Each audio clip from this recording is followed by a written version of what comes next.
আমরা ইনশাল্লাহ ঢাকাতে 40টাই আউটলেট খোলার চিন্তা ভাবনা আছে। 40টা ভাই বুঝে শুনে কইতেছেন না, এমনি বলা লাগবে দেখে বলতেছেন। এটা মানুষের অবশ্যই ভালোবাসা এন্ড সাপোর্টের জন্যই আমরা সাহসটা পেয়েছি যে আমরা আরো করতে পারবো ইনশাল্লাহ। প্রথম প্রশ্ন সেটা হচ্ছে পেয়ারি নামটা কেন?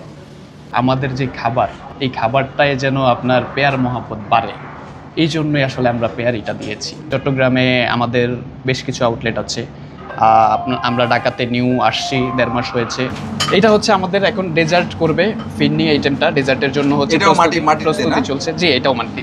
আমরা প্রতিটা খাবার মাটিতে কেন সার্ভ করছেন? আমরা মাটির মানুষ, আমরা মানুষটাই তো মাটির, তাহলে আমরা মাটি কেন পছন্দ করব না?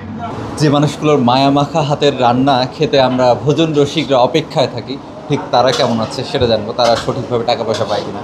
ভাই একটু গল্প করা যাবে? হ্যাঁ, যাব অবশ্যই।